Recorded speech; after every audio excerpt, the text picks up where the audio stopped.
Muito boa tarde, vamos dar continuidade aos nossos vídeos, às nossas lives e vamos falar através desse canal um assunto bastante interessante que tem preocupado a muita gente, que isso é chamado mitos ou verdades dentro da ortopedia.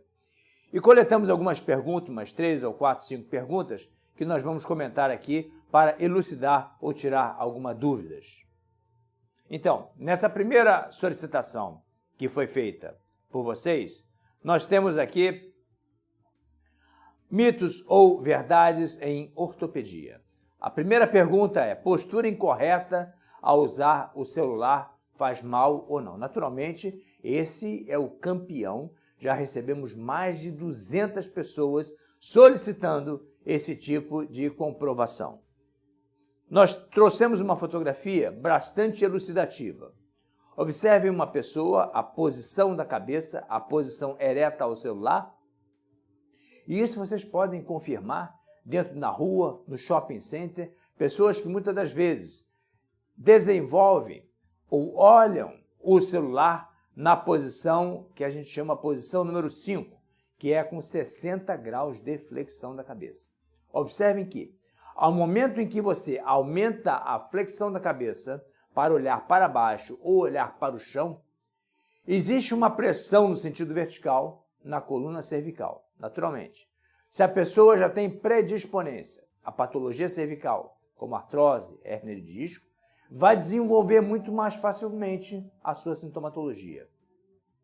Quantas vezes nós nos surpreendemos dentro dos nossos ambulatórios em pessoas que reclamam na história de dormência na ponta dos dedos, zumbido no ouvido, dormência pela face lateral do braço, tanto do lado direito quanto do lado esquerdo, e naturalmente fazem a fisioterapia, o pilates, RPG, ou a acupuntura, ou seja, qual for o outro tratamento conservador. Começa a utilizar o celular várias horas ao dia, com flexão da cabeça, vai predispor ao reaparecimento da sintomatologia. É muito importante que se identifique o agente causal, que na grande maioria das vezes está associado ao vício postural. Observe que o ideal é a posição azul. É nós colocarmos o celular à frente dos olhos. Sempre devemos nos surpreender. À medida que a gente baixa a mão, o pescoço abaixa.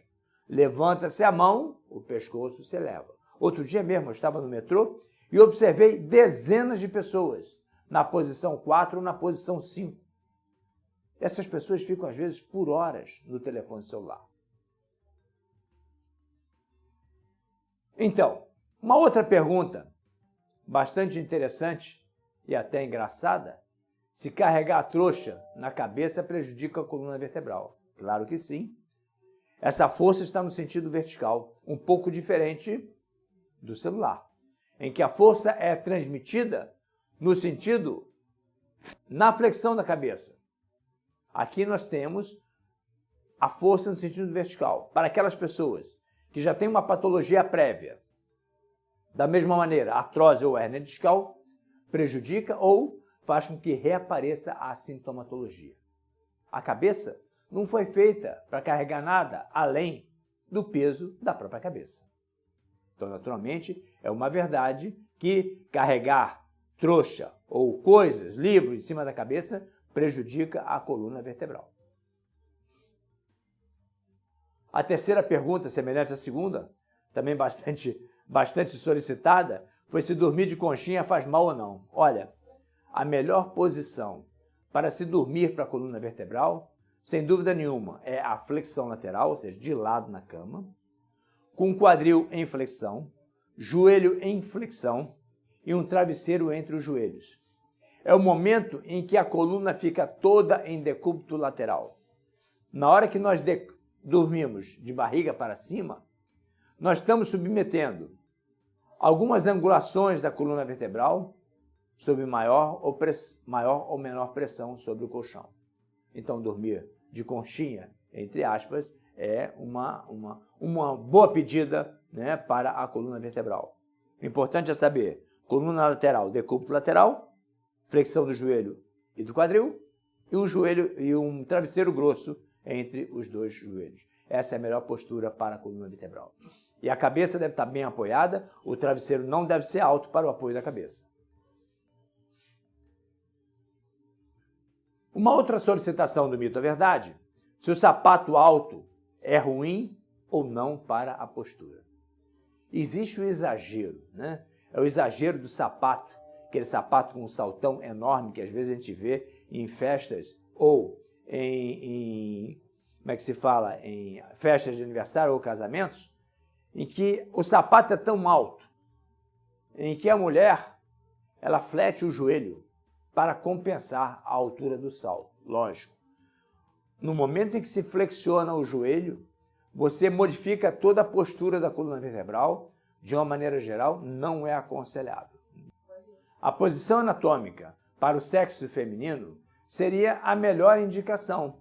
Nem um sapato muito alto, nem sapato muito baixo. Mas que altura é esse sapato?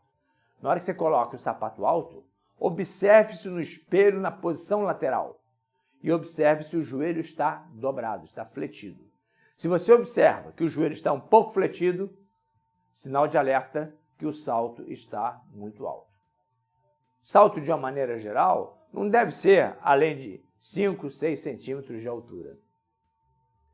E para aquelas pessoas que muitas das vezes trabalham no dia a dia de sapato alto ou sapato muito alto, a longo prazo vai prejudicar a coluna vertebral, determinando aparecimento de dor para a coluna da região lombar. Pelo espasmo da coluna vertebral, para manter essa pessoa em equilíbrio. A outra pergunta, e essa, sem dúvida nenhuma, se questiona muito os ortopedistas nos seus consultórios, se coloca gelo ou calor após uma contusão. Nas contusões, nos traumas de maneira geral, sempre devemos colocar gelo. Mas não é gelo sobre a pele. Devemos colocar uma toalha e o gelo por cima, porque se colocar o gelo diretamente sobre a pele, ou ficar muito tempo com baixa temperatura, existem as queimaduras pelo gelo. Então, no trauma agudo, para diminuir a formação de hematomas e aumentar a analgesia, ou seja, diminuir a propagação de dor, devemos utilizar gelo.